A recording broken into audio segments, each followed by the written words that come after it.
Good morning, good afternoon, good evening.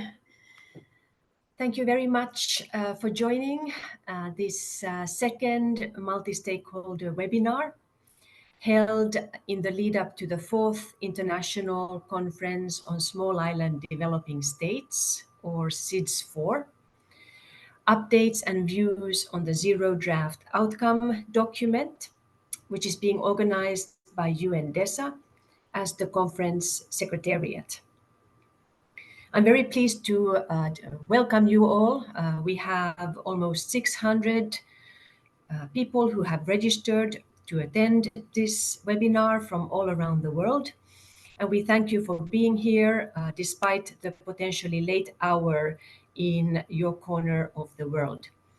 My name is Lotta Tähtinen, and I'm the Chief of Outreach and Partnerships Branch in the Division for Sustainable Development Goals of UNDESA. Before we start, let's go through a few housekeeping points.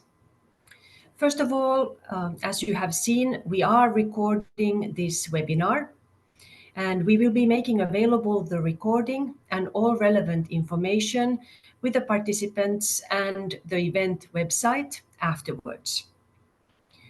For those of you who are speaking, we would be most grateful if you could please keep your microphones muted when you are not taking the floor.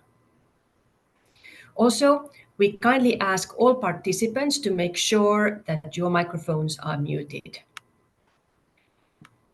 If you have any questions that you would like to raise, please use the Q&A box feature in Zoom or upvote the questions you would like to get a response to. And if you do type in a question in the chat box, the Q&A box, please make sure to indicate clearly your name, country, and organization so that we also know who you are.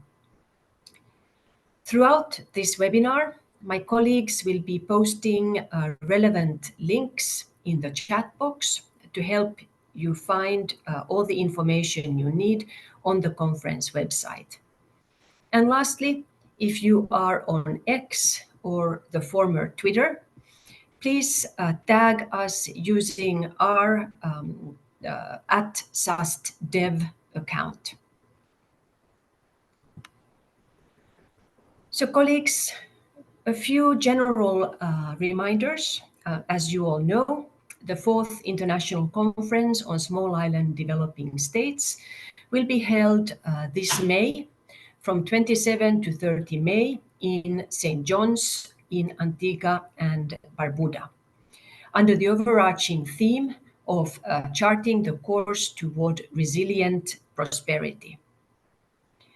And you can see the conference website on this slide, and we really invite you to regularly visit the website to access all the latest updates and information that may be helpful for your participation. Next slide, please. So we have quite a busy agenda for this morning's webinar, as you can see from this slide.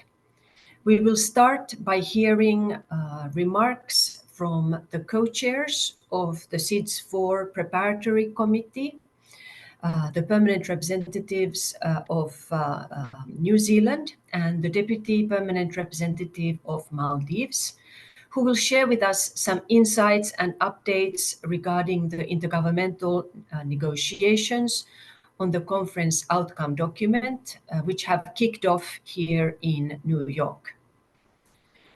We will then invite a number of stakeholders to share their views and reactions to the Zero Draft. And then we will be providing you all with some latest updates regarding the conference, including opportunities for stakeholder participation and engagement. And lastly, we will have some time for a Q&A session. Again, we have quite a busy agenda, so I would be most grateful if interventions could be kept concise and all comments, questions be shared using the chat box. Next slide, please. As I mentioned, the General Assembly has set up a preparatory committee to prepare for the SIDS4 conference, to take organizational, procedural, and substantive preparations. And this preparatory committee is led by the permanent representative of New Zealand and the permanent representative of Maldives to the United Nations. And we are very delighted to have with us this morning Her Excellency Ms. Caroline Schwalger and the Deputy Permanent Representatives Mr. Ibrahim Zuhuri from Maldives. And let me now turn the floor over to our co-chairs to briefly walk you through the latest regarding the negotiations. Over to you, ambassadors. Thank you very much. And good morning, good afternoon, good evening, wherever you are in the world. Hi from a very cold New York this morning. It's our pleasure to join you for the second multi-stakeholder webinar on the 4th International Conference on Small Island Developing States, which will be held in Antigua and Barbuda from the 27th to the 30th of May. We acknowledge the significance of involving a diverse range of stakeholders in efforts to promote the sustainable development of SIDS, and we are pleased to see again so many colleagues attending this webinar, so thank you very much. New Zealand and Maldives have the pleasure to serve as co-chairs of the Preparatory Committee of the conference that has been established by the General Assembly. The main role of the Preparatory Committee is to negotiate the draft outcome of the conference, as well as to make decisions on the modalities and format of the conference, including the organisation of work, provisional agenda, accreditation of stakeholders, and rules and procedures. Our intention is to secure consensus amongst member states on an ambitious and forward-looking outcome document that is focused and action-oriented. The outcome document will set out a new program of action for SIDS with concrete, measurable targets aimed at supporting SIDS in achieving their sustainable development objectives over the next 10 years. The Zero Draft Outcome document is available on the SIDS4 website. The first session of the Preparatory Committee was held from 22nd to 26th of January, during which we completed the first reading of the Zero Draft. Subsequently, we've now completed the second reading of the Zero Draft. During the first Preparatory Committee meeting, stakeholder representatives from a number of accredited organisations were able to share messages with member states, and those are available on the conference website. Also, at this meeting, the Preparatory Committee granted special accreditation to 105 non-governmental organisations and other relevant stakeholders to attend the SIDS4 as observers. We're looking forward to their participation, as well as that of colleagues representing already accredited organisations. And it's now my pleasure to pass over to my co-chair, who will take you through the Zero Draft. Thank you.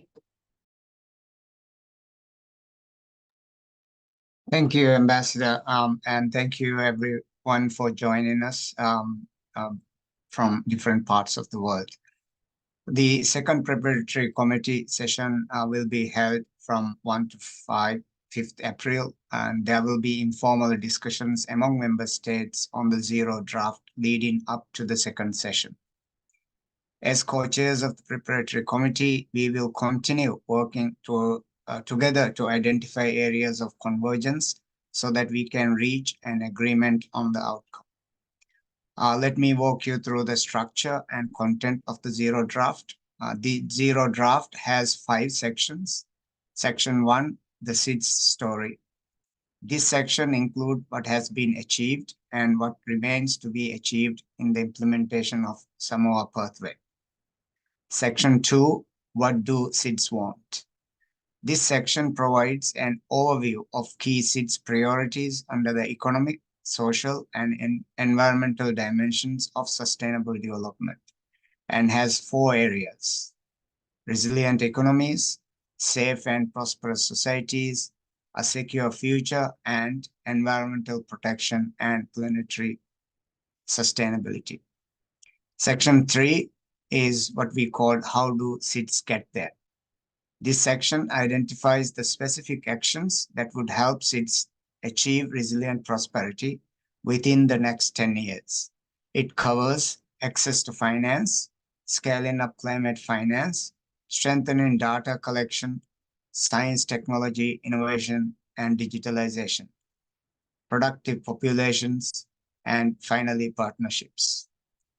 Section 4 is based on a more effective UN in support of the SIDS. This section articulates how the UN system could support SIDS for the implementation.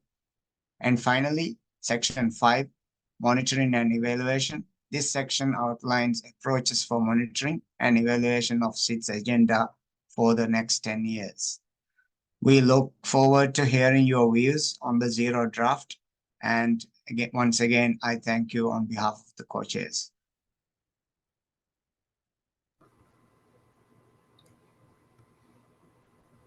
Thank you very much, Excellencies, for sharing those points. And indeed, we will have an opportunity to hear from stakeholders shortly, their comments and views on the Zero Draft. And again, I invite all of you to look at the Zero Draft that is posted on the conference website.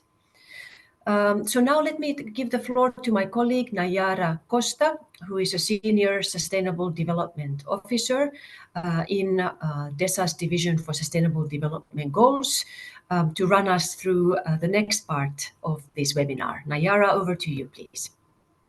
Thank you so very much, Lotta, and good morning, good afternoon, good day to all those attending the webinar this morning.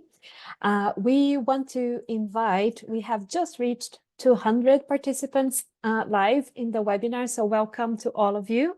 I want to invite you, as we kickstart this more interactive segment of the webinar, to share your views, your inputs through a polling. If you could join us at slido.com and use the code 1157472.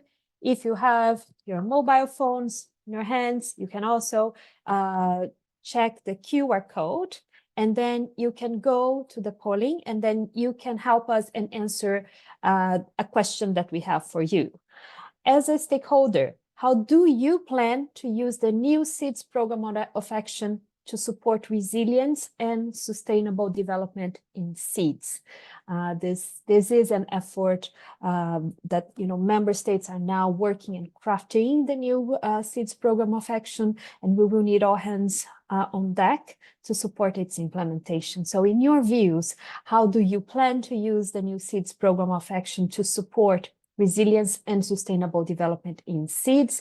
I will ask my colleagues to start sharing the Slido so we can see the results as they come. So please join us on Slido. Everybody is invited to see and check the responses as they are featured. So I'm gonna see here. So we have a few options for you. So are you going to use this to track government's implementation, to prioritize your organization's efforts, to establish new partnerships, to support with fundraising, or you may not be sure yet, or if there are anything else? So please, let's start showing. I wonder if we can start showing the outcomes, because we already have 33 responses. Oh, voila. Thank you to all those that are contributing. I'll give a few more, just a little bit more time so colleagues can bring their inputs.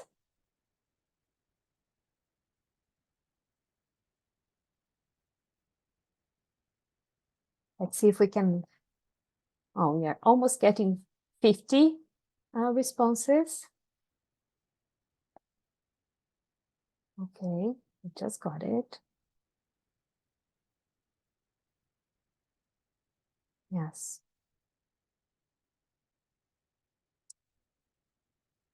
Great. Okay, so as we can see, and many thanks to all colleagues for bringing your views, your inputs.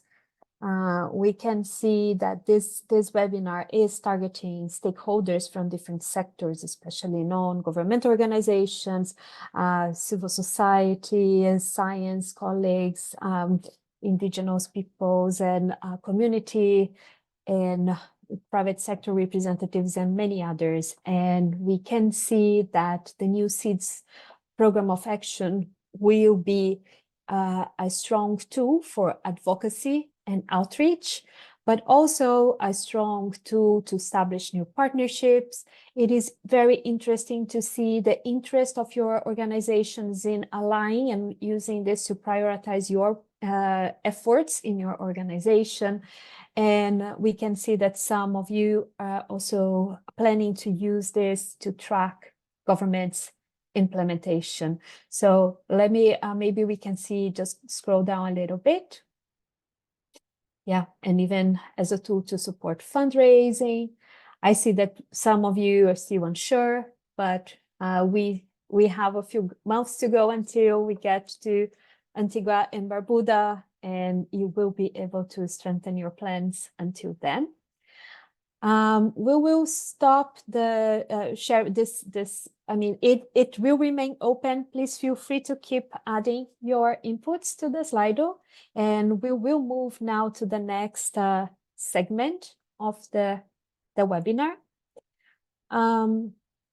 So now we are gonna be hearing some concrete inputs from stakeholder representatives from different sectors, from networks, from organizations, and from major groups that signed up and asked for a space to make those interventions. We received more than 330 requests for interventions, and we are, unfortunately, we won't be able to accommodate all of them. We are hopeful that we will be able to hear all those that are here with us during this call. And we shall start now with the colleagues. The way this is going to work, I will be inviting the speaker, and I will indicate that the following speaker. I will be inviting you by your name and the organization that you have signed up using the form. If you have other affiliations, please feel free to use this when you introduce yourselves. Every speaker will have 3 minutes to make the short intervention. And there will be also a timer, and I really count on your support to stick to the time. And we are very grateful if your interventions really target inputs, ideas, suggestions for the zero draft outcome document for the SIDS4 conference.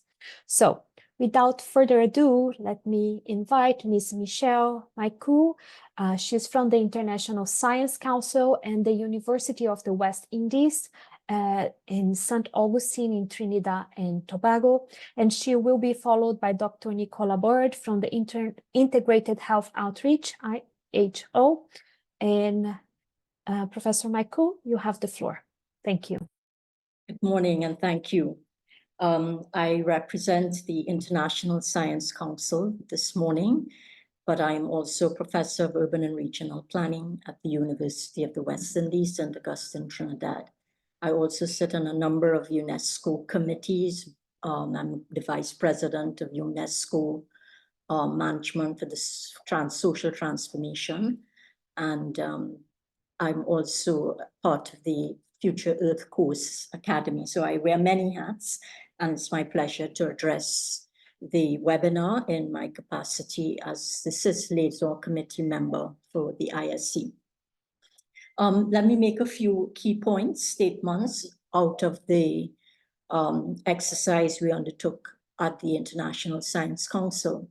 One is that collaboration must be fostered among small island developing states within different regions to utilize science beyond digitalization more effectively. We also find that SIDS face challenges in logistical, financial, and tax support, despite offering solutions for public health issues and environmental issues. Hence, we need to push the science agenda to solve some of these challenges. We need to ensure that SIDS scientists articulate a research agenda which is relevant to SIDS needs, and that agenda should not be defined by the Global North institutions. In fact, it should be much more of a collaborative exercise. SIDS also need to have effective mechanisms to enhance stakeholder participation through academia, the private sector, and civil society. Such synergy could lead to increased self-sufficiency as well as help in dealing with the challenging issues that we face with regards to climate change adaptation and mitigation. We also see that SIDS need to leverage our geographical advantage, and in that way, that leveraging can attract investments in research and development, as well as technology. And we have found that if SIDS can capitalize on their favorable environments and quality of life, then they may be able to attract talent and brain power into innovation ecosystems. There is a science foundation which should drive the way in which we formulate policy.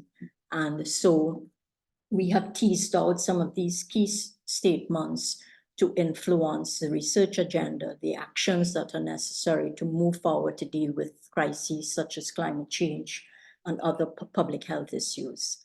And on that note, I will end. Thank you so much. Thank you so very much, Professor Michael, for joining us and also for bringing the voice from the scientists from SIDS. So our next speaker will be Dr. Nicola Bird from Integrated Health Outreach, IHO, and she will be followed by Ms. Nicole Leotold from the Caribbean Natural Resources Institute, CANARI. Dr. Bird, you have the floor, please. Thank you so much. So as indicated, I'm from Integrated Health Outreach in Antigua and Barbuda. We're excited to be hosting the conference, and our organization works with vulnerable groups with strong emphasis on rights for women and youth. And we've done projects in environmental, livelihoods, emotional well-being, and we have been funded by international donors. So I'd like to just jump right in, considering our time. Having done the work in the communities, we understand a lot of the impacts faced by vulnerable groups and marginalized and vulnerable groups. And so we'd like to address from these experiences. We targeted the second chapter of the Zero Draft outcome document. What do SIDS want? We would like to address section B, safe and prosperous societies. We targeted heading I, strengthen health systems. And we are proposing that mental health be added to strengthening health systems. Small island developing states have particular mental health system needs due to our remoteness, our narrow resource base, and people facing mental health disorders are often stigmatized. And so we have proposed this paragraph: development of programs to promote mental health and prevent mental health disorders, development of mental health action plans, increase access to primary mental health care, promotion of rigorous research to determine the pervasiveness of mental disorders. In under heading 3, under that section, we have achieve gender equality, empower youth, and leave no one behind. And we would like to propose that you have a paragraph B where you say increase women's leadership and promote their meaningful and effective participation and representation at all stages of decision making. But we feel that it's left out women's lack of political representation. So we have proposed to include build the capacities of women political candidates through increased training, strengthen legislation to provide equitable access to political arenas for women to allow for fair and equal governance and decision-making to ensure that government policies uphold women's rights. Finally, we'd like to address Section D in environmental protection and planetary sustainability. And we propose the inclusion of social accountability. This is defined as an approach towards building accountability that relies on civic engagement to strengthen government's accountability. It can enhance human development outcomes by strengthening the links between government and citizens to monitor government performance and foster responsive government. And the SIDS climate crisis demands increased citizen engagement and government accountability to increase the protection of the environment and conserve biodiversity. I did it. Thank you very much for your time and appreciate the opportunity. Thank you so very much, Dr. Bird, and also for sticking to the time. And we are very looking forward to come to your country and meet also the civil society partners there. I want to call the attention of our participants that there is a reactions button, so you can use this also if some of the interventions you address your concerns, your points. So thank you so much for joining us on this. Also to our speakers, please make sure that you send your statements as in written so we can have those posted and made then available online. So let's move forward. Our next speaker, Ms. Nicole Liu-Todd from the Caribbean Natural Resources Institute, Canary. She will be followed by Ms. Stacy Alvarez de la Campa. She is from Climate Rights and Justice International. Nicole, please, you have the floor. Thank you. Thank you, Naira, and good day, colleagues. The Caribbean Natural Resources, Canary, has engaged a broad alliance of civil society from across the Caribbean. And we have 4 key messages on what SIDS want and how this can be achieved. These are: 1, on revitalizing economies. This must prioritize support for local green-blue enterprises delivering triple bottom line benefits, that is for people, planet, and profit, to deliver inclusive, environmentally sustainable, and climate-resilient economic development. These enterprises utilize green business models and services, sustainable practices, and stewardship approaches. They are often centered on the sustainable use of nature and especially benefit rural communities, women, youth, indigenous peoples, and other marginalized groups. Enabling policy frameworks, tailored financing, comprehensive business support programs, access to technology, financial services, linkages to specialized markets, access to land and natural resources, and special support to adapt to climate change are required for these businesses. 2, on building strong institutions. This demands a whole of society approach with meaningful engagement of civil society in decision-making and as partners in implementing sustainable development solutions. This requires development of enabling laws, policies, and financing. A whole of society approach requires resetting and rebuilding new eco-social contracts where people's voices are heard and their priorities drive changes needed in economic and political systems, which recognize that protecting ecological processes is essential for human lives. 3, on building a secure future. This requires promoting the right to a safe and healthy environment and delivering intersectional environmental and climate justice for vulnerable and marginalized stakeholders who are disproportionately impacted by intertwined crises and inequities. Human rights approaches must guide strengthening of national laws, policies, and mechanisms to better support access to information, public participation, access to justice, and protection of environmental and climate defenders from all forms of violence. 4, in terms of environmental protection and planetary sustainability, this must prioritize the use of nature-based solutions for biodiversity restoration and conservation, as well as delivering essential ecosystem services. Scaling up nature-based solutions requires supporting locally led actions. integrating local and indigenous knowledge, sharing knowledge and experiences, and building capacity. Finally, nature-based solutions must ensure ecologically sound, just, and inclusive outcomes. Thank you. Thank you so very much, Nicole, for your inputs, and also many thanks for all your efforts and the contribution of all those from Canary and your partners in mobilizing for the SIDS4 conference. Thank you so much. So next speaker, Ms. Stacy Alvarez de la Campa from Climate Rights and Justice International. She will be followed by Ms. Tehila Maloney from the Caribbean Regional Youth Council, CRYC. Stacy, please, you have the floor.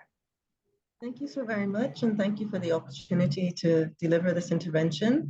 My organization, Climate Rights and Justice International, we focus on conducting interdisciplinary research and advocacy in order to produce high quality data, which demands a human rights-driven policy response to the climate crisis. And we therefore work to activate the right to health and to amplify the voices of vulnerable and marginalized communities. In what we refer to as big ocean striving states, we are moving away from the small island developed states acronym at the moment in order to encourage a sense of empowerment and to move away from ideas of victimhood in what I again refer to as big ocean states. So our intervention is focusing primarily on chapter 3 of the document entitled, How Do SIDS Get There? And this is focusing in on subsection 3, strengthening data collection. One of our great concerns in our organization is there is in fact a dearth of targeted data, particularly as it relates to policies and resources for climate resilience among indigenous populations in the Caribbean.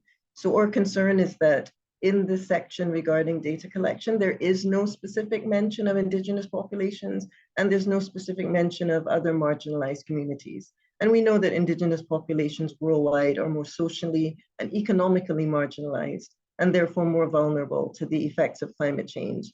And in the Caribbean region, economic challenges facing the region exacerbate this level of vulnerability. Again, there's little to no data to measure the nature and extent of this vulnerability for Caribbean indigenous populations. So moving on from that, we would like to propose that there are some specific additions to the section on data collection. And this has to do with, for example, leveraging the data that is collected and working with indigenous communities to conduct human rights-based policy advocacy and resource acquisition to strengthen indigenous populations' climate resilience.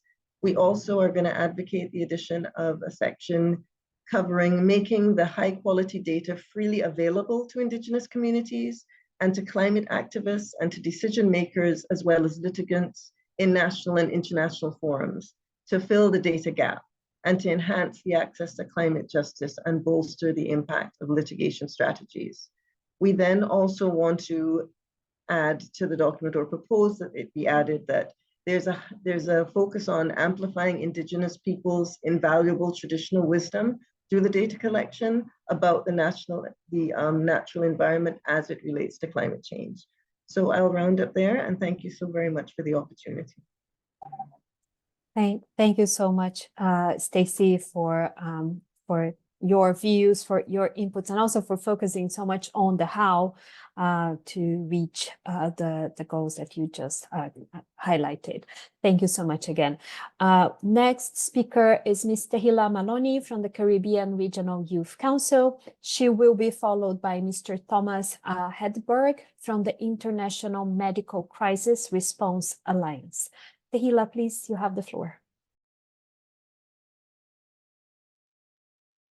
Hi, good morning, everyone. My name is Tehila Maloney, and I represent and I'm speaking on behalf of the Major Group for Children and Youth, as well as the Caribbean Regional Council. Now, in 1994, the inaugural SIDS conference in Barbados did lay the groundwork for promising development efforts in SIDS territories. Now, today we're here to reflect on these milestones through the Zero Draft Outcome document, which continues to highlight key priorities like cultural preservation, robust health infrastructure, and ensuring safe societies. It is very concerning that many of us who weren't even born at that time must now take up the mantle in addressing some of these regional issues, which contingencies should have been placed for at this point in time. We emphasize that the United Nations recognition of the unique vulnerabilities of SIDS, marked by their geographical isolation, limited resource base, and susceptibility to external pressures. It is crucial, therefore, that we jointly tackle these challenges SIDS face and the barriers hindering effective implementation of solutions. The Zero Draft document does provide a broad roadmap for an advancement. However, it's equally important to confront the lack of democratic, data-driven research infrastructure that continues to pose a significant challenge to the goals as outlined in Section 2, as well as within the monitoring and evaluation systems that the document attempts to install. This lack of participatory research methodologies and lack of solutions to address data marginalization continues to be a primary concern for us as a global generation. In Section 3, Part 3, where it keenly outlines improving data collection systems without acknowledging that there are biases that can emerge from the established system against youth, women, and economically marginalized populations, can prove disastrous to the actual aims of the Zero Draft Outcome document. Without such action, the proposed recommendations will merely exist as a suggestion without tangible impact across the generations.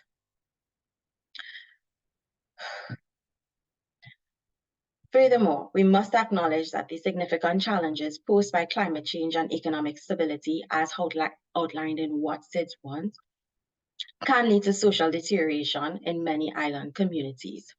We do note, however, that in an increasingly violent world driven by these issues, more solutions for the particular violence being faced by youth across economic and sexual diversities has not been adequately acknowledged. More importantly, it's time to shift our focus towards action to ensure the long-term viability and prosperity of SIDS. Thank you. Thank you. Thank you so much, Tehila, for joining us today and also for bringing the voices of youth. I see a lot of hearts and hands for you. Thank you again. And also, it is great to see the mobilization of youth activists to join the SIDS4, and I'm sure will be very visible during the conference itself. So moving forward, let me invite Mr. Thomas Hedberg from the International Medical Crisis Response Alliance. He will be followed by Mr. Nikhil Dutta from the International Center for Not-for-Profit Law. Mr. Hedberg, please, you have the floor. Thank you, Madam Chairman, honored attendees, and global stakeholders. The International Medical Crisis Response Alliance, or IMCRA, is pleased to be given this opportunity to address issues touched upon in the Zero Draft Outcome document prepared for the 4th International Conference on Small Island Developing States, which we refer to hereinafter as the SIDS document. I am Dr. Thomas G. Hedberg, Executive Director of IMCRA, and I'm speaking on behalf of this organization. In this intervention, we find that we will echo some of the points made by Professor Maiku and Ms. Leota, and wish to address the following sections of the SIDS document. First, Section 2, Area A4, an ocean-based economy. 2, Section 2, Area D2, conservation and sustainable use of the ocean and its resources. And finally, Section 3, Area 6, partnerships.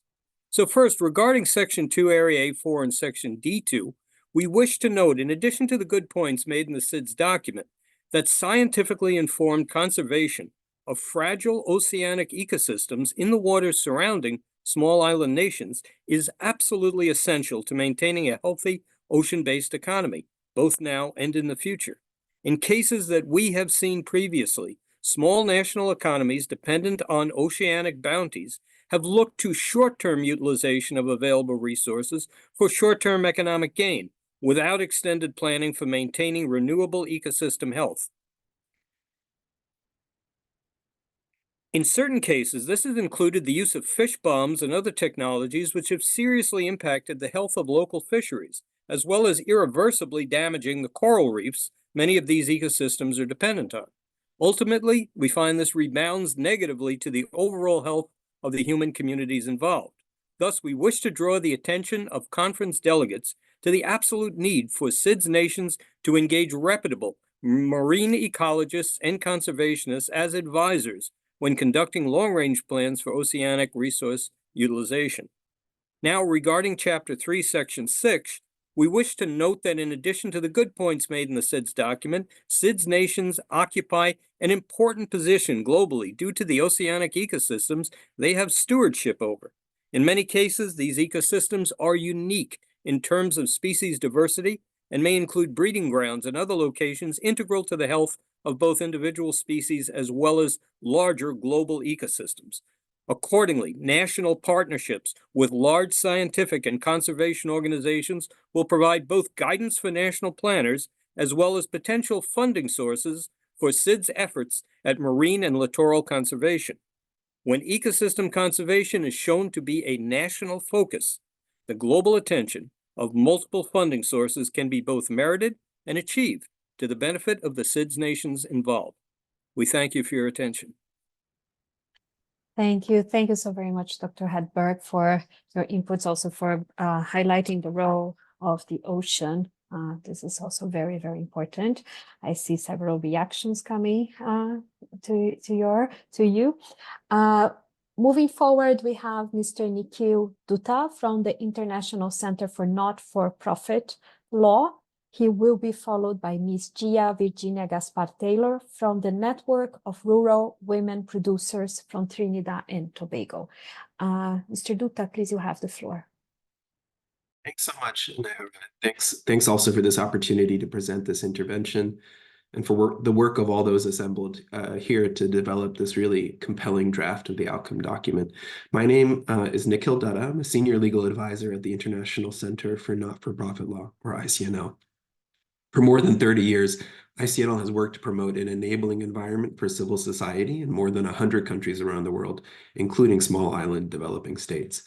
We've seen how civil society plays a critically important role in achieving the priorities identified in the draft outcome documents. Civil society is consistently at the forefront of efforts to develop new solutions, advocate for equitable outcomes, and ensure that the voices of the people are heard. This is true in areas ranging from promoting sustainable development, fostering climate solutions, advancing the rights and welfare of people in vulnerable situations. And civil society, it can play a particularly important role in representing the needs, challenges, and innovations of small island developing states, especially at multilateral fora. But spaces and opportunities for local civil society to contribute to decision-making is limited around the world, including in multilateral fora. There is room in the Zero draft to call attention to the important role of civil society and the need to promote capacity and opportunities for civil society from small island developing states to participate in decision-making and innovation. In particular, we would propose the following 3 additions to the draft. In Chapter 1, we believe there's an opportunity to underline the value of public participation, of vibrant civil society, and robust philanthropy in advancing the important priorities in the draft. In particular, in paragraph 14 in the first sentence, after upholding social justice and cohesion, we would recommend inserting and empowering civic voices. In the second sentence, after strategic partnerships, we would recommend inserting an enabling environment for civil society and philanthropy. Second, in Chapter 2, we've seen how the voices of communities and civil society can be enormously valuable in shaping discussions around a just transition at multilateral and other levels. There's a need to devote resources and create space to raise the voices of civil society from small island developing states in these discussions. So in paragraph 33, after subparagraph C, we'd recommend inserting a new subparagraph. Promote capacity and opportunities for civil society from small island developing states to participate in climate decision-making and contribute to innovation at the local, national, regional, and multilateral levels. And last, in Chapter 2, we commend the proposed creation of the SIDS Center of Excellence. We'd urge specific attention in this center's mandate to sharing best practices and promoting learning that can enable the full participation of civil society and communities in creating the just future envisioned in the draft outcome document. So in paragraph 41, at the end of subparagraph D, we would suggest adding the following, including through promoting community and civil society participation in advancing the SIDS objectives. Look forward to the rest of the discussion. Thanks so much. Thank you so very much, Mr. Dutta, for joining us and also for stressing the importance of public participation and the role of civil society and stakeholders. And many thanks to all those who are also reacting to your intervention. So last but not least, let me invite Ms. Gia Virginia Gaspar-Taylor from the Network of Rural Women Producers from Trinidad and Tobago. Ms. Gaspar-Taylor, please, you have the floor. Thank you very much, and thank you for allowing us this opportunity to be heard. Urgent action is needed, yes. Looking at the zero draft document, we cannot deny that fact. Urgently needed in the Caribbean, where we are focused on the Sahara dust, sargassum, foul-smelling weed in all our beaches, interacting on our reefs, mangroves, tourism, way of life. We are open and receptive to the synergies for sustainable environmental, urgent community assessment in our coastal and rural communities to address the challenges, plus the mental health issues post-COVID.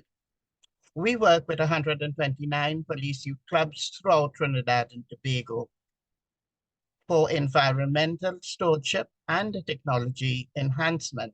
It's urgently required for our young ladies who are involved in the following innovation, in fostering innovation and addressing the challenges we are right now facing at our sister isle, Trinidad, in sister isle, Tobago. One of our young ladies attended the World Food Forum in Rome, Italy, and is following up with the FAO online training, which is shared with the other members of the youth clubs.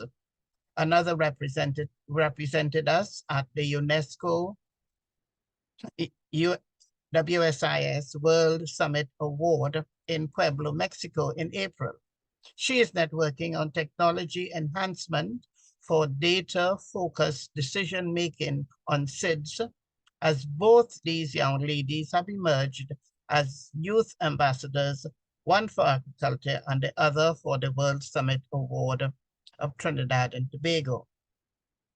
Tobago at this moment, and I must mention this, is at the very moment involved in a massive cleanup campaign as a foreign overturned vessel is spilling oil throughout the island. Beaches, hotels, the famous Boco Reef is fighting for survival.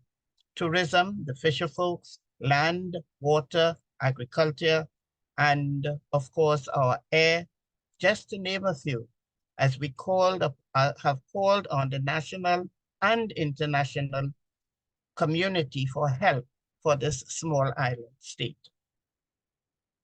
As I close, I want to ensure that we are calling for the urgent attention for community assessments, reaching out to the people who live in these communities, the grassroots people with the knowledge of their communities. We work with the rural and the coastal areas of Trinidad and Tobago, and these are some of the people who we don't want to be left behind. Thank you very much.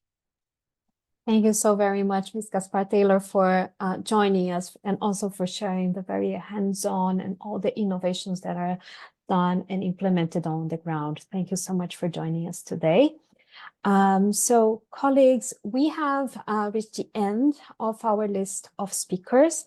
For those of you who would like to submit additional views on the Zero Draft Outcome document for the SIDS4 Conference, you can use the form that we will be sharing on the chat box The deadline for those submissions is tomorrow, 16th of February, 2024.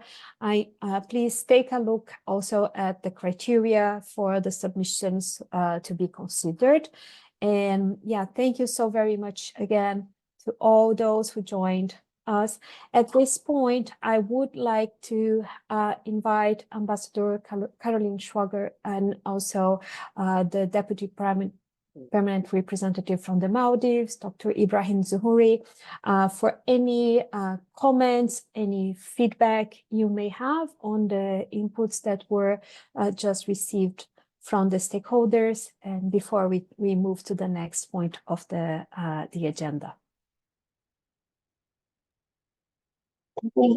I'll go ahead, and then my colleague Zuri may have some other insights as well. Well, first of all, just to say thank you very much. I think all of the speakers were very well considered, and they're clearly putting their reactions and responses very much into the vehicle that we're trying to create with the Zero draft. I think a number of the issues that you've raised, some of the priorities that were mentioned, are certainly areas of discussion between member states, and we've seen that as we've been working through the readings of the text.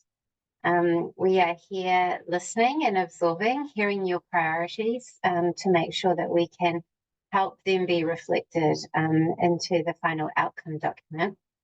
At the same time, I would really encourage participants, both those who have spoken and those who are also listening today, to work closely too with your governments and the governments that you affiliate with, because this is an intergovernmental process, and so your priorities and emphases and things you would like to see achieved need to come into the process via those discussions as well.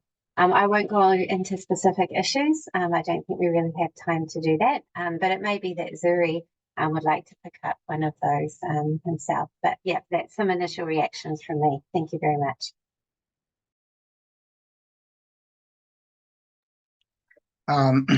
Thank you. I would also not go into detail, but I have noted some of, I think, very crucial points on issues such as blue economies, or even on issues about participation of women and girls, among others.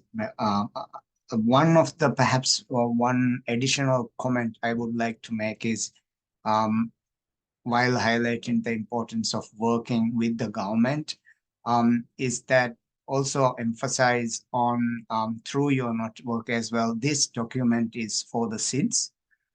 So there is a distinction between general outcome documents that come from usual UN processes to this particular 10-year program of action is for small island developing states. And as co-chairs, we are also very cognizant of this, and then we also encourage perhaps the civil society and then everybody's present here to also work with the government to convey, including your messages you have pointed out today, saying that this is another opportunity for for the SIDS to actually capture how would they see, come 30, 34, 10 years from now, where would we want our economies to be?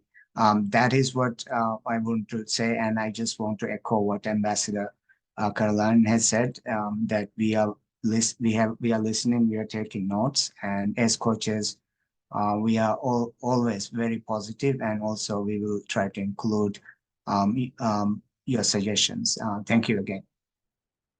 Thank you so very much, Mr. Zuhouri, and also Ambassador Caroline Schwager, for joining us. And also, this is a time to recognize, and for us at the Secretariat to thank the co-chairs for all your support, and also for facilitating spaces for the stakeholders to share their voices and inputs. And this is really, really appreciated. Many thanks. I understand you may need to disconnect soon. We will be moving now to the briefing or the updates about the conference, but I want really to once again thank you and also your teams at the missions for all the support and engagement with us. Colleagues, we will be moving to the next segment of this webinar, which is an update about the SIDS4 conference. I'll be moving back the floor to my boss, Ms. Lotta Tahtinen. She's the Chief of Outreach and Partnerships Branch at the Division for Sustainable Development Goals at UNDESA. As I hand over the floor to Lotta, I want to flag to you that we are checking the Q&A box. If there are questions during her presentation or issues you want to see clarified, please use the Q&A box, and please, you can vote on those that you consider that are more relevant, and those we will be addressing those as a matter of priority. Without further ado, Lotta, please, the floor is yours. Thank you. Thank you. Thank you very much, Nayara. And again, a big thank you to all our stakeholder participants who have joined and shared their comments and views, and of course to the co-chairs for taking time to be with us this morning or afternoon, depending, of course, where you are in the world.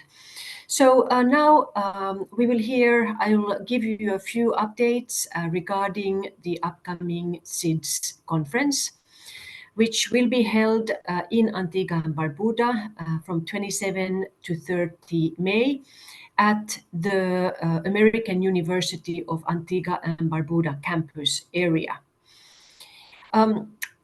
This is a conference organized by the UN General Assembly.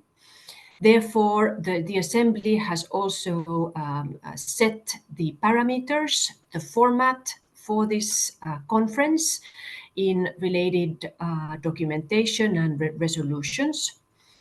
So on the formal conference will feature, first of all, a high-level opening session on Monday, the 27th of May, where we expect to have a number of high-level speakers, including the Secretary General of the UN. The conference will also feature a number of official plenary sessions, 8 plenary sessions, where member states and the UN system, and also time-permitting stakeholders, would be able to speak, to deliver their formal statements to the conference. Then throughout the week, we will have 5 interactive dialogues that will be relatively short, about 2 hours each, that will focus on specific themes that have been set by the Bureau of the Preparatory Committee to allow a little bit more time to really hone in on certain critical issues to SIDS. These interactive dialogues will be primarily for member states, but we expect also interventions from UN system and stakeholders in these dialogues. And we will be sharing with you a bit later on this spring details about how eligible stakeholders can take the floor either in the plenary or in these interactive dialogues, time permitting. So the themes these 5 interactive dialogues will address are reflected on this screen. I will not go through them one by one, but as you can see, heavy emphasis on absolutely critical issues to SIDS, including on revitalizing SIDS economies, how to make climate finance work, and how to enhance critical forms of financing and aid effectiveness, including through partnerships, are big priority areas. But of course, we will also have dedicated interactive dialogues addressing the social angles of sustainable development, including how to address the health crisis and build the potential of youth in SIDS. And also importantly, there will be a session that will really look at how can we leverage data, digital technologies, and importantly, effective institutions to build more resilient futures in SIDS. Again, more details about these interactive dialogues will be made available on the conference website, including participation. To prepare for these dialogues, the UN system will prepare short and concise background notes, which will also be made available online. So moving on to the next slide, please. Over and beyond these formal events, there's going to be a whole series of other more informal events taking place in connection with the conference. First of all, there will be a number of high-level special events organized together with stakeholder sectors and UN system to provide more space for these absolutely critical sectors to provide their voices. There will be a Children and Youth Action Summit the weekend leading into the conference. There's going to be a Gender Equality Forum, very much spearheaded by UN Women, on the Sunday before the conference starts. There's going to be also 2 events targeting the private sector, including a global business network event during the weekend and a dedicated SIDS private sector roundtable on Tuesday. And then finally, we are working together with stakeholders and of course the host government to also have a civil society and other stakeholder forum on the Wednesday during the conference. There's also going to be a number of exhibits on the ground, and more details about these special events and exhibits you can find a link on the website, which is also reflected on this screen. Next slide, please. Now, importantly, in addition to these special events, there will be space for member states, UN system, and also eligible stakeholders to organize side events in connection with the conference. We have launched an open call for side event proposals. The deadline for submitting proposals is 8 March. For those of you who are interested in organizing side events or partnering with others to organize side events, I invite you to visit the website, look at the different criteria for side events, and to submit your proposals for review by us by the deadline 8 March. Next slide, please. Just a few words now, shifting to the overall participation in the conference and, of course, the preparatory committee that is meeting here in New York. This conference, SIDS4, is open to the following categories of participants, as has been decided by the General Assembly. So we really expect a very diverse audience participation at this conference, including, of course, importantly, representatives from stakeholders who are amongst the key groups coming to this important conference.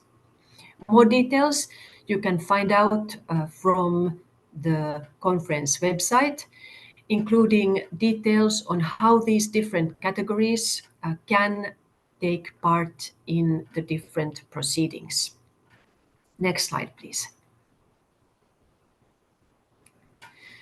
So now a few more words about stakeholders, in particular, who from stakeholder communities can participate in the SIDS4 conference.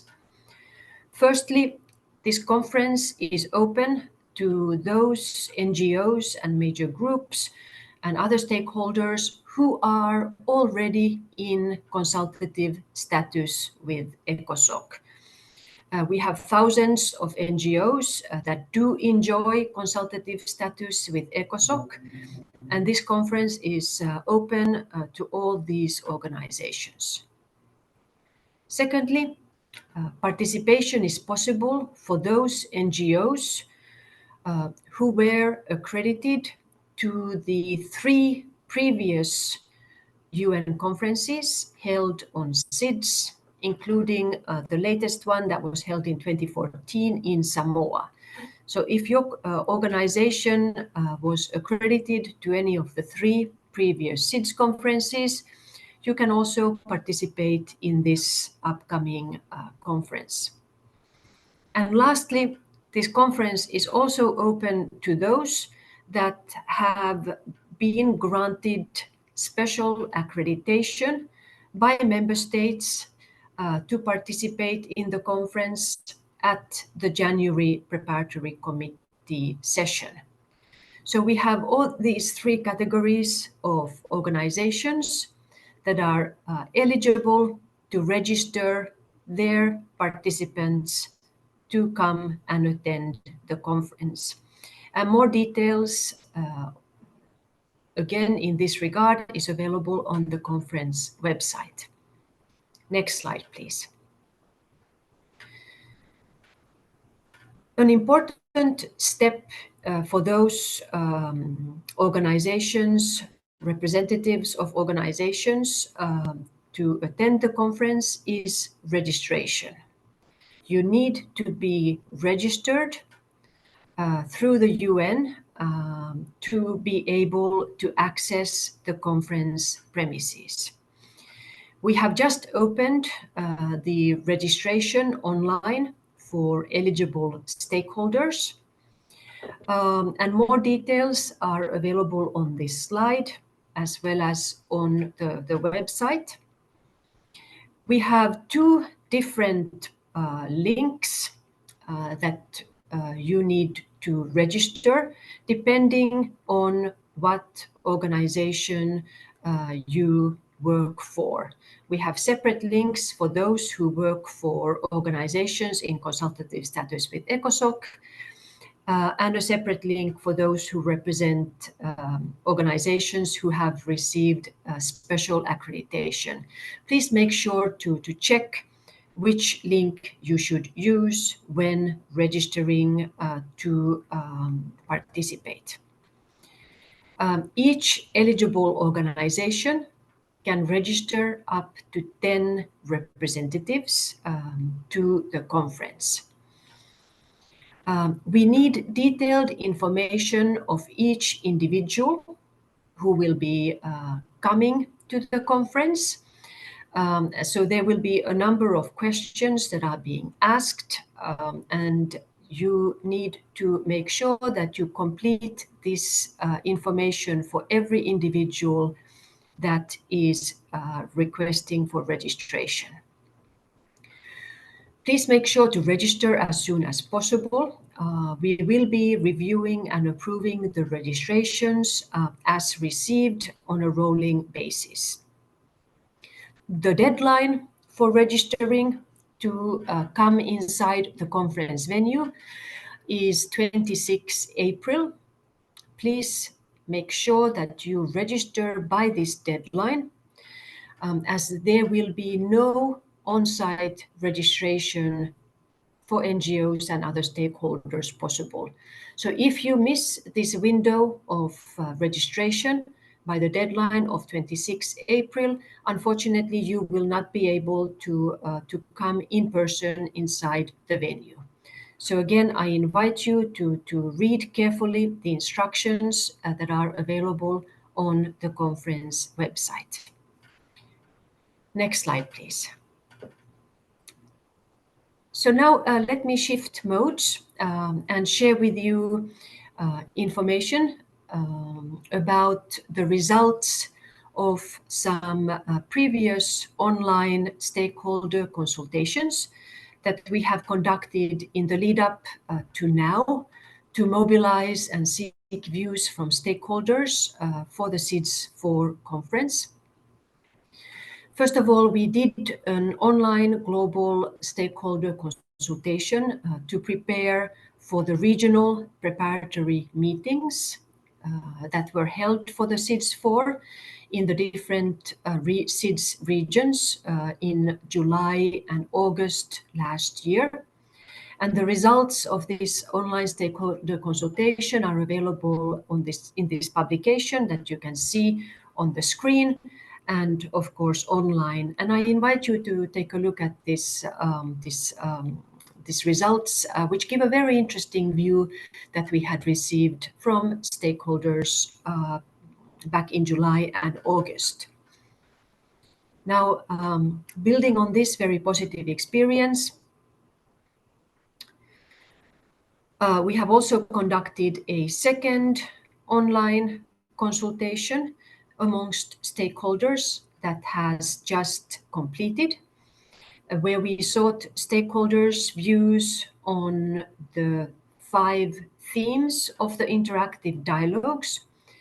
And we have just today releasing the summary report of that online consultation, which is available again on the conference website.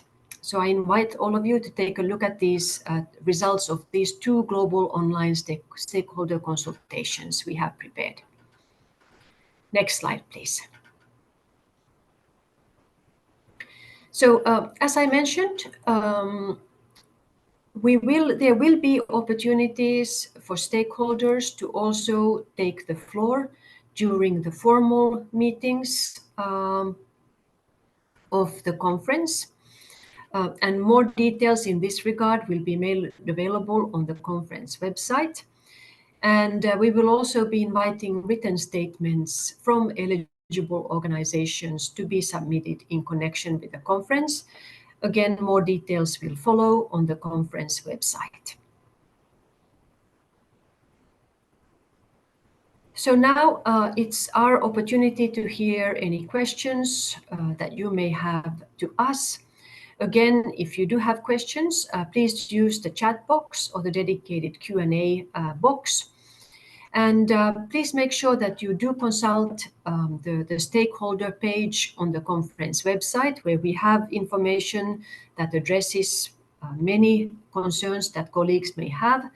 We also have a dedicated frequently asked questions segment on that website. So now, Nayara, handing the floor over to you. Thank you. Thank you so very much, Lotta, for all the information that has been shared. Colleagues, if you have specific questions, especially about the conference itself, attendance, participation, now is the time. Please use the Q&A box and you can vote on questions that you consider are more relevant. I see we have a number of substantive inputs in the chat box.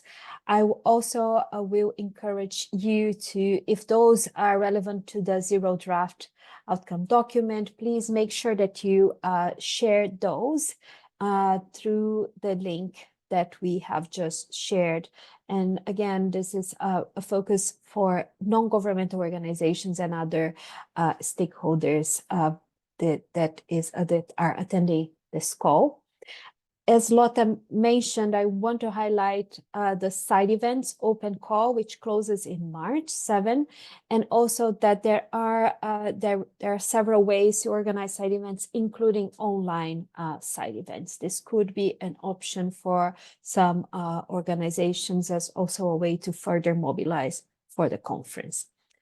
Maybe one, I think I saw, I'm just scrolling through the for in-person. So I have a question on side events. For an in-person on-site side event, what is the cost, format, and attendance capacity? To host a side event, how many partners are required, and can NGOs be involved in this, or are side events only open to member states? I just want to see, Lotta, would you like to address those? Would you like me to? Yeah, just want to see the best way. Thank you, Nayara. Why don't I take a stab and you can compliment me if I leave anything out.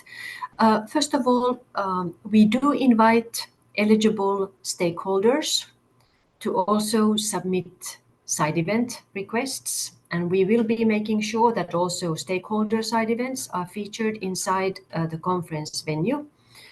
As Nayara said, there will also be side events held outside of the conference venue across the island of Antigua, and of course virtual side events. So depending on your specific needs, wishes, you may wish to consider what format to use. It's just important to note that to organize a side event, an NGO or stakeholder organization has to be in status with the UN. So either consultative status with ECOSOC or having received special accreditation to the conference. We do have dedicated spaces inside the conference venue for side events. We will be making available on the website the room sizes, so you will know how big the rooms are. Most of the side event rooms can accommodate, I would say, on top of my head, approximately 50 people. So they are sort of more intimate spaces for discussions. Regarding costs, for events, side events inside the conference venue, there are no associated costs. For events that are held outside of the conference venue in different locations in Antigua, such as hotels, etc., for those, it's the responsibility of the organizers to cover all related costs. And similarly for virtual side events, if you decide to do an event virtually, you would be responsible for covering any potential costs and of course making the arrangements for those virtual events. More details are available on the website. Regarding partnering with others, yes, we do strongly recommend that you partner with others to organize your events, including with the UN system, if you have connections in the UN system. Many organizers are thinking of events that are to address similar topics.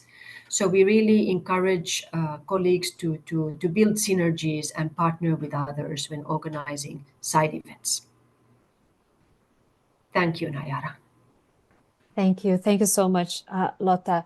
The only thing I want to stress is that if you apply for to host a side event inside the venue, it will be the responsibility of the organizers. They should all be part of accredited organizations, and every single person, including all the speakers, they must be registered to attend the conference. So please have this in mind when you start planning your side events, that your guests, your speakers, those that you want to be there in your side event, they must be duly registered to attend the conference. So just want to flag this as well. The UN does not charge, as Lotta mentioned, we do not charge for registration to attend the SIDS conference. If by any chance you see anything related to UN charging, sometimes those things happen, just please flag to the Secretariat so we can take action. But please note, the UN does not charge for attendance at UN conferences. I see we have a few questions about visa and access to Antigua and Barbuda. The host country has just developed a national website in preparation for the conference. I'm not sure if we have shared it yet, but grateful if my colleagues could post that link. And I think there is information about hotels and access and all those more logistics related issues. I see some questions about funding and scholarship. Please note that all attendees or those that want to attend the conference, they need to mobilize the funds to do so, because there are no dedicated scholarships for participation at the conference. Lotta, I'll just scroll down some of the additional questions.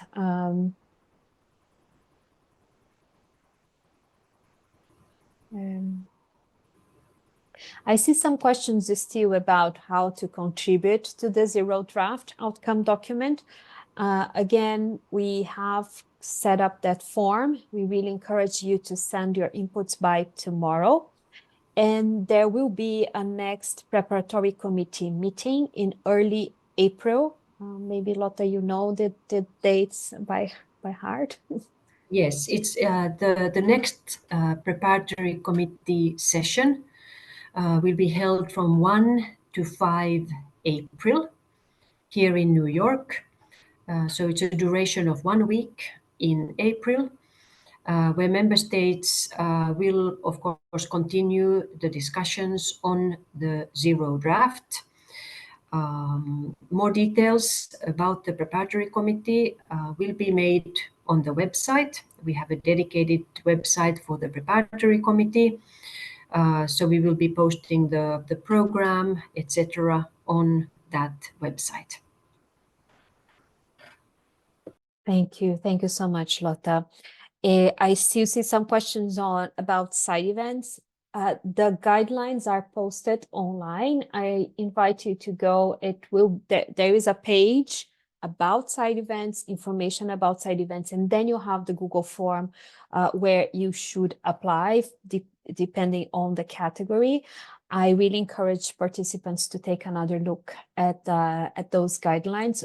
As Lotta mentioned before, we also have the FAQ for stakeholder participation, and we are updating the webpage constantly. So please check the webpage, sign up to our mailing list. We will be sharing those details soon. So you can receive the updates about the conference. And whenever we see that some questions are coming up very frequently, we will be bringing those also to the webpage. Lotta, I don't see some additional questions, so maybe I can hand over to you for the closing. Yes, thank you. Thank you very much, Nayara and colleagues, everyone, for joining this webinar. I want to encourage you all to firstly sign up to the mailing list we have for stakeholders for the SIDS4 Conference. My colleagues will be putting the link in the chat box. And secondly, if you have not yet done so, please sign up to receive the regular news emails about the SIDS conference that we prepare. We just circulated the latest news email, I believe it was yesterday. So I'm also asking my colleagues to put in the chat box the registration where you can sign up to receive these news emails. So it's been a very rich session. Thank you to everyone who has contributed. We have taken careful note of the points that have been raised. We invite you to continue to submit your views, ideas through this specific form that Nayara mentioned. Just to note that at this point, what is most useful for the co-chairs is to receive concrete textual suggestions So please bear that also in mind when you consider making any suggestions. Again, please continue to visit the conference website for latest updates. We thank you very much for your interest, for your engagement, for your support, and for your continued work, tireless work in support of sustainable development in SIDS. We hope to see many of you in person in Antigua and Barbuda in May, and we wish you a wonderful day wherever you are. And as we mentioned in the beginning, we will share a recording of today's session on the website and the other information materials that we have mentioned throughout this call. So this brings us to the end. Thank you very much again. Our meeting is concluded. Bye-bye.